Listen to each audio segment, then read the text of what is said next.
So, the strength of an acid or a base is represented in on a pH scale with a certain number associated with the strength. Now, when we talk about a pH scale, invariably the word scale brings about the image of a scale that we are all very familiar with. But there is no comparison as such between the scale that we have constructed for this purpose, where we measure the length of line segments, and the pH scale that we have constructed to express the strength of an acid or the strength of a base. So, a normal scale, as you see on the screen, a normal scale is marked with continuous numbers, consecutive numbers, and at equal distances you have equal differences in the numbers. So, you have 1, 2, 3, 4, 5, 6 and so on marked on the scale. So, what this means is that a line segment, for example, of say length 4 centimeter will be 4 times as long as a line segment of 1 centimeter. So, you take a line segment measuring 1 centimeter, you put that 4 times, you get 4 centimeter mark on the scale. Similarly, if you take two 2 centimeter line segments, that also makes up 4. So, a 4 centimeter line segment is 4 times as long as a 1 centimeter line segment, 2 times as long as a 2 centimeter line segment, and it is half as long as a 8 centimeter line segment. So, this is the way the normal scale is constructed. There is a name given to such scales where the differences in equal intervals are the same. It is called a linear scale. So, the scale that we use for geometrical purposes is a linear scale that we have.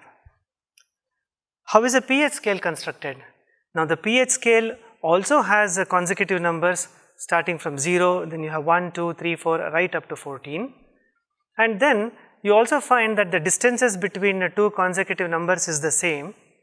So, this gives you the impression that a pH scale is very similar to the normal scale that we are familiar with, but this is far from the real thing.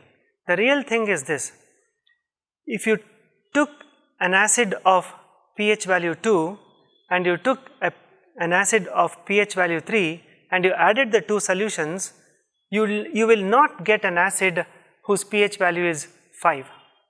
You will not get an acid whose pH value is average of 3 and 2. You will not get a solution of a pH which is a difference of 3 and 2. Then what do we get? We get something else, and what that something else, if we have to understand, we need to understand how the pH scale is constructed. So, first of all, the numbers 0, 1, 2, 3, 4 up to 14 that you find on the pH scale, these are not actually the numbers, they correspond to the number which is equal to 10 to the power of minus that number. Let me take an example. If you have a pH 2, what the 2 represents is an acid whose hydrogen ion concentration is equivalent to 10 to the power of minus 2. If the pH value is 3, then the hydrogen ion concentration is 10 to the power of minus 3. So, please pay attention to the fact that it is negative power. Therefore, the pH value of 2 has 1 by 100 concentration of hydrogen ion, let us say. Then pH value of 3 will have a concentration of 1 divided by 1000. That means 1 by 100 is greater than 1 by 1000, you know that. That is 10 to the power of minus 2 is greater than 10 to the power of minus 3. So, what it means is the hydrogen ion concentration of pH 2 is more than the hydrogen ion concentration of pH 3. So, that is why the acid strength diminishes as you go from 0 to higher numbers like 1, 2, 3, 4, 5, 6. So, if you take pH value 2 and pH value 3, they differ in strength by a factor of 10, because 1 by 100 and 1 by 1000 differ by a factor of 10. Similarly, if you take pH value 3 and pH value 4, again they differ by a factor of 10, because pH 3 is 10 to the power of minus 3, which is 1 by 1000. pH value 4 is 10 to the power of minus 4, which is 1 by 10,000. So, 1 by 1000 and 1 by 10,000 differ by a factor of 10. It is not difference, it is a multiple or a submultiple. Therefore, the basic difference between a normal scale and a pH scale is that in normal scale the numbers are all additive. So, 2 centimeter plus 3 centimeter will give you 5, or 5 centimeter minus 2 centimeters will give you 3. In pH scale, you cannot do this kind of addition or subtraction, because they are basically constructed on the basis of 10 to the power of minus that pH number. So, please pay attention to that. So, that it makes a big difference between the way normal scale is constructed, which I told you is linear scale, and the way this pH scale is constructed, which is not a linear scale. It has a mathematically technical name, it is called logarithmic scale. Do not worry about the technical term, it simply means that it goes as some powers of 10. What this means is that two acids or two bases which differ by a small pH number does not necessarily mean that their strengths differ by a small amount. So, when there is a difference of pH by 1, then the strength differs by a factor of 10. So, this we have to keep in mind. Now, this particular nature of the way acid strength changes or basic strength changes is of tremendous significance in the biological systems. Now, in the biological systems, whether you consider a cell or groups of cells, or you take an organ system, or you take the entire organism, we are basically a chemical factory. The cell is a house to thousands of chemicals. Similarly, at various levels of the organism, we find there are a large number of chemicals. Now, all these chemicals are not of the same kind. So, there are acids, there are bases and what not, other kinds. And of course, water is also there, which is very, very important. Now, for the proper functioning of this biological system, whether it is a cell or an organism or a system like digestive system, it is very important that the pH values in different parts of the cell, in different parts of the system, in different parts of the organism are maintained constant or nearly constant. The pH change has to be over a very, very small range. We will shortly come to as to why this is essential for biological systems. Now, here you see a picture of a cell.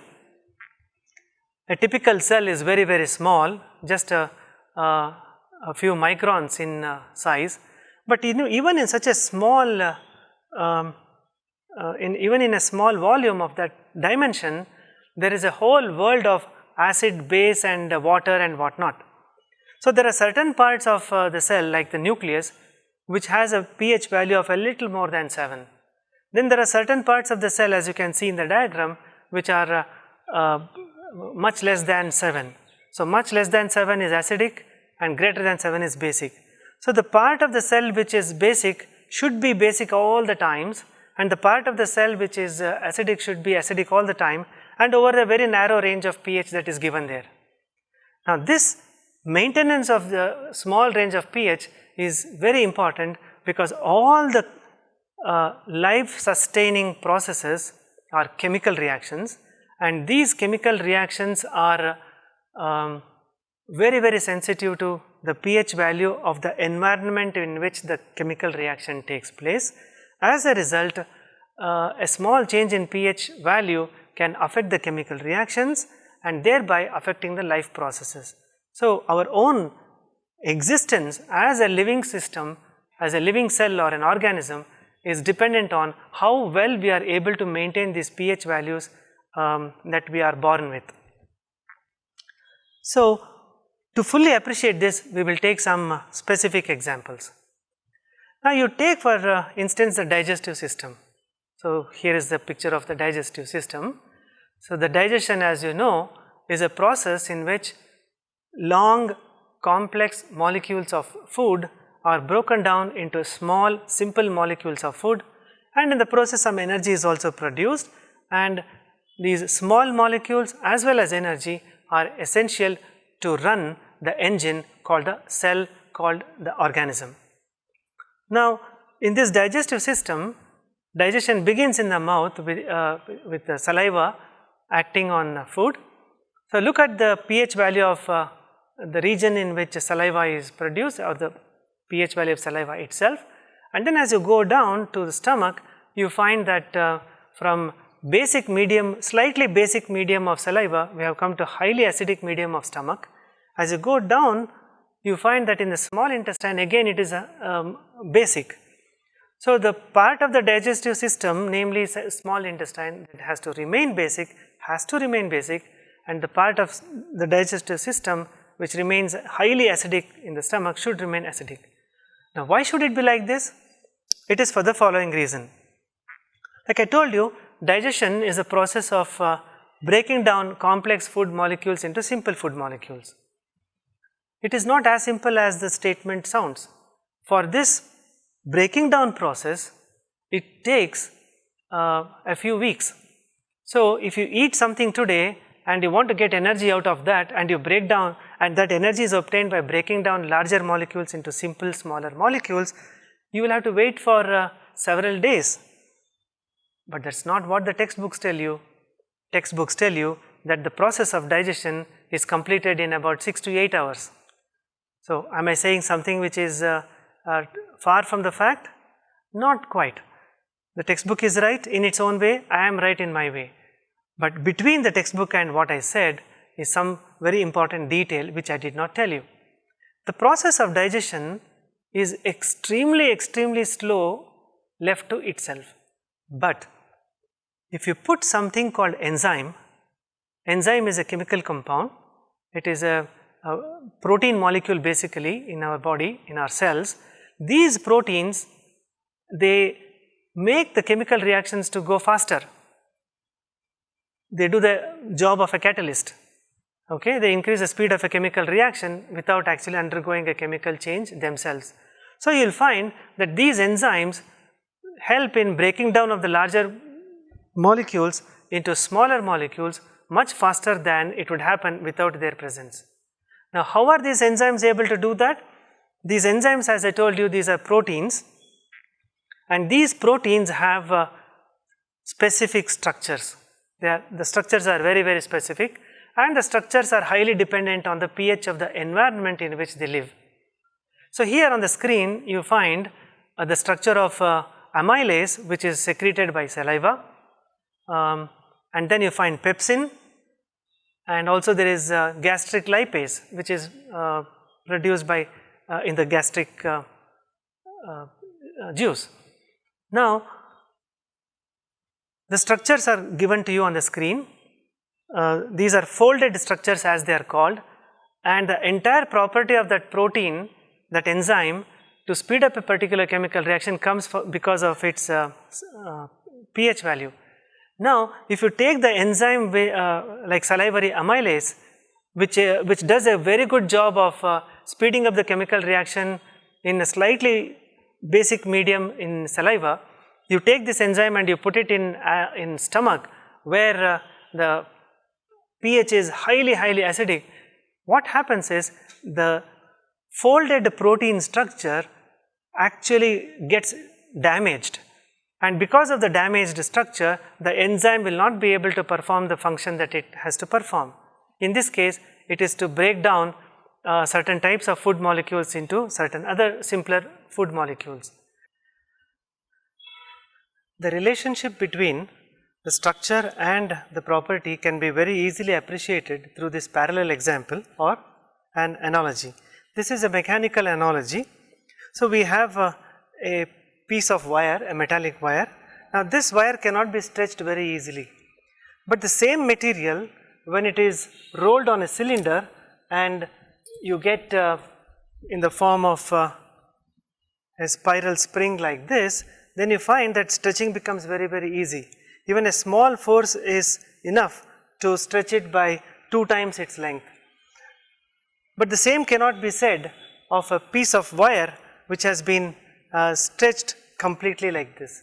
So, all the properties, the flexible properties of a spring comes from its structure. In the same manner, all the properties of a protein molecule comes from the 3-dimensional folded structure that it has. So, the specificity of the action of enzymes is because of the specificity of the structures that they possess. Therefore, let us put all these things together. Digestion process is by itself very, very slow, but it is speeded up because of enzymes. Enzymes are proteins. Proteins speed up the chemical reaction only because of the structure, and the structure is very sensitive to pH. You change the pH of the environment in which they live, the structure is destroyed, and once they lose the structure, they lose their function.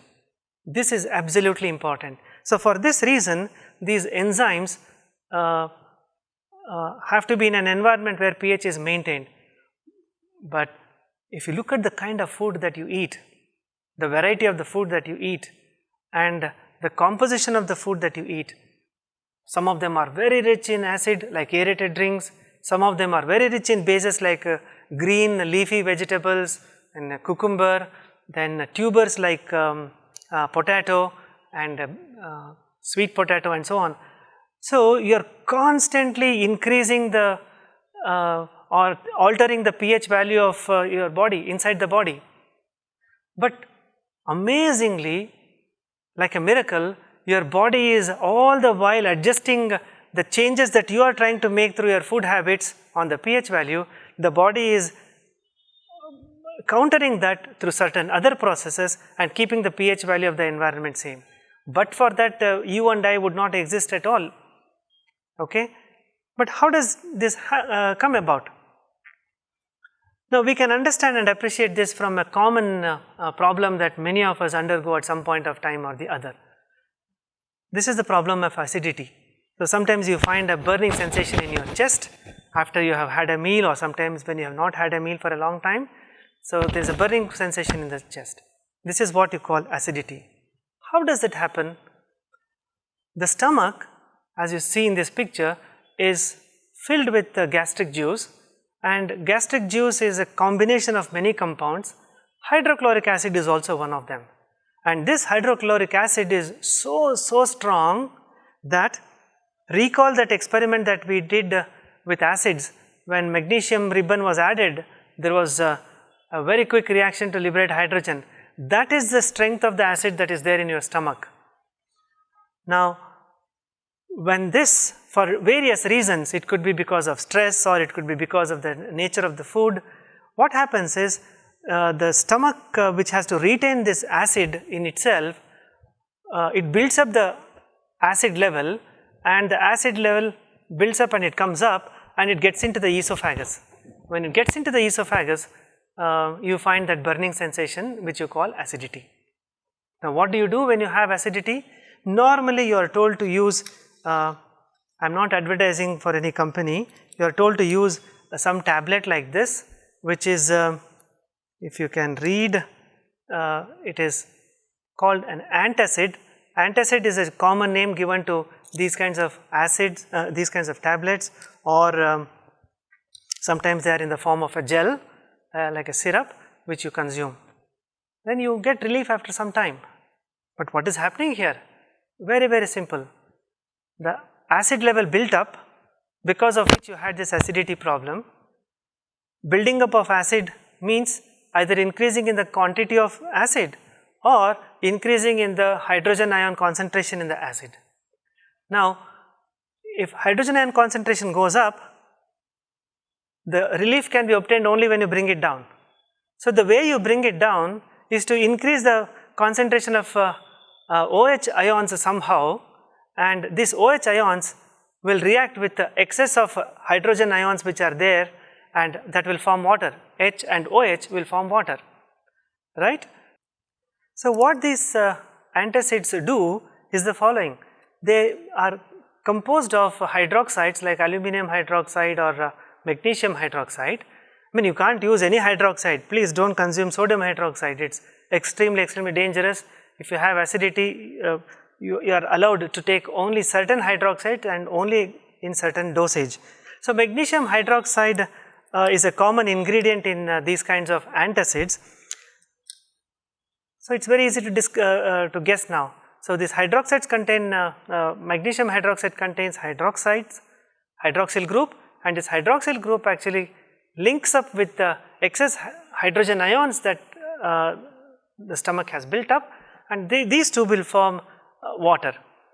And what happens when water content goes on increasing in acid or a base?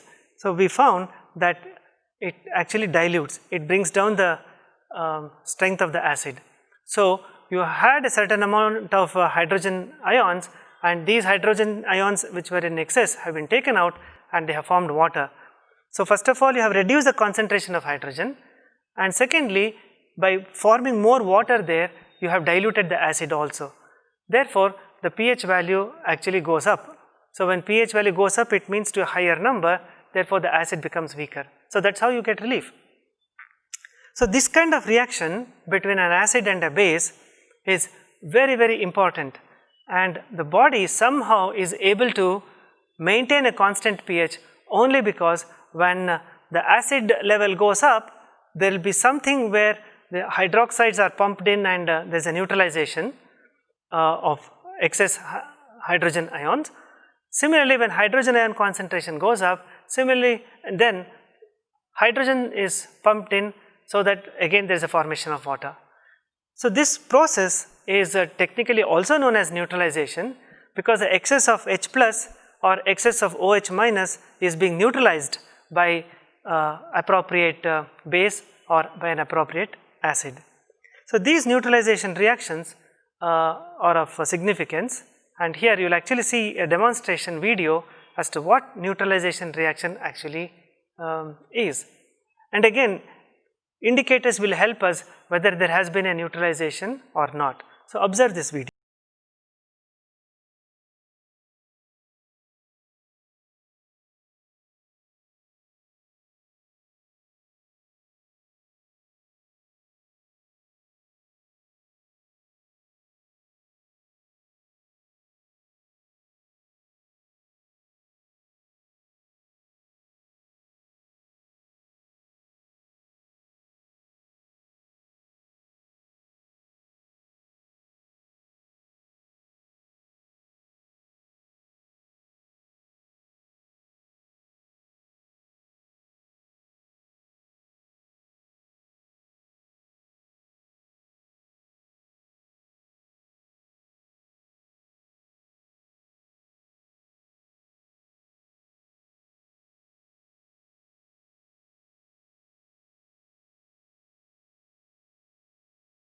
Biological systems, pH plays a very important role not only in the animal world but also in the plant world.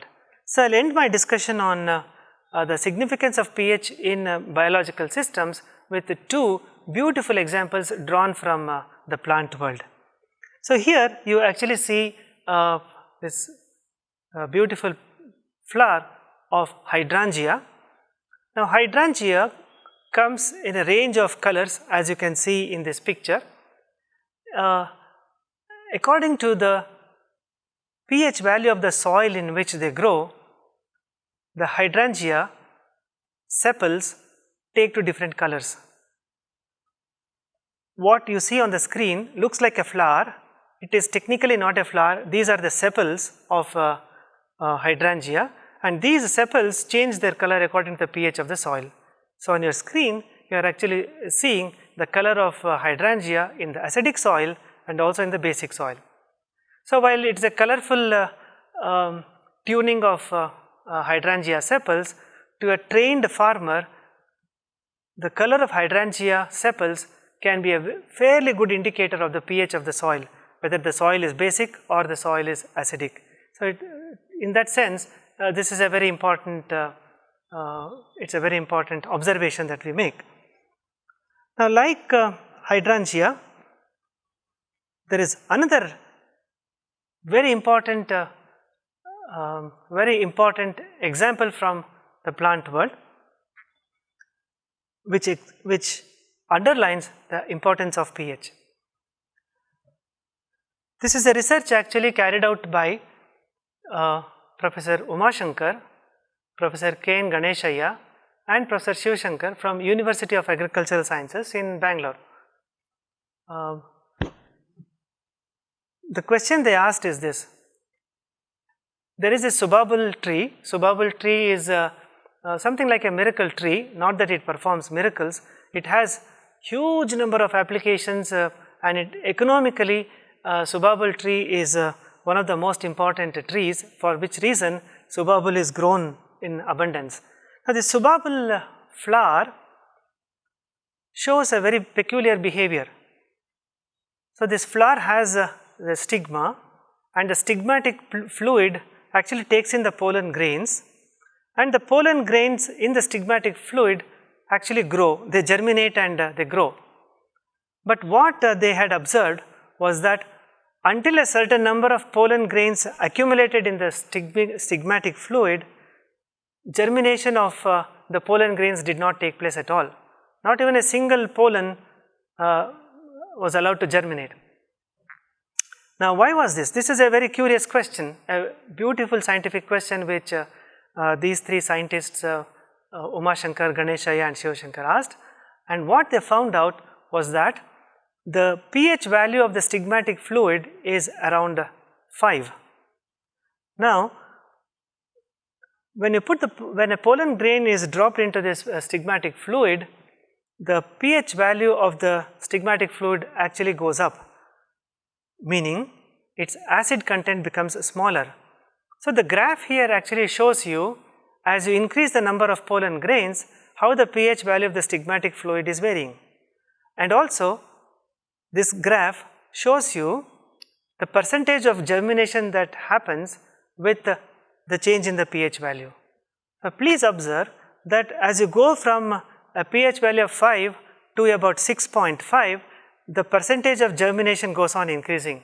That means more and more pollen grains you add, there is an increased germination up to 6.5. Now, beyond that, when the stigmatic fluid becomes less and less acidic, even then the germination does not favorably happen. So, which means there is a small range of pH value of the stigmatic fluid over which there can be maximum germination of maximum number of pollen grains possible.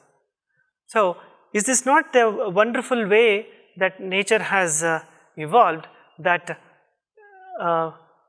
subabul flower actually waits for a certain number of pollen grains to come up, and at a particular pH the germination is favored. This has a lot of other significance as far as the tree is concerned, which is beyond the scope of this lecture, but it highlights an important fact that pH plays a significant role in a number of ways in the living world. So, I took examples from the digestive system and then how enzymes are affected by pH, and here we have the rate of the way the germination is favored or not favored depending on pH. There are plenty of other examples from the living world where you will find beautiful illustrations of the significance of pH. So, studying the pH of studying acid or base is not just about studying their properties, chemical properties alone, anyway which we have to do, but along with that it is very important that you pay attention to the consequences of pH in a number of ways, and for that you need to understand how the pH scale is constructed and how you can add acids of different concentrations and get pH of a certain concentration and so on. But in the biological systems this is happening all the time, that is every time you alter the pH from some type of food that you take, the body actually adjusts again. It is only because of that we survive. So finally, I would like to end with this particular slide, which gives you the complete range of a pH scale from 0 to 14, and along with that observe various kinds of chemical compounds which typically have the pH values that are there. So with this, we end our discussion on bases, acids, and one thing that I wanted to convey through discussions about acids and bases is that it is not so much about acid as a separate compound and base as a separate compound, but combined they are connected by one common concept called the pH value or the pH scale. So the pH scale decides all the properties, and then we classify something as an acid or a base depending on those properties. So with that, we end this lecture demonstration, and we hope to see you in the next video on a different topic. So if you have any feedback, questions, please do write them to the email IDs that you find at the end of this, on the screen at the end of this talk, and thank you very much.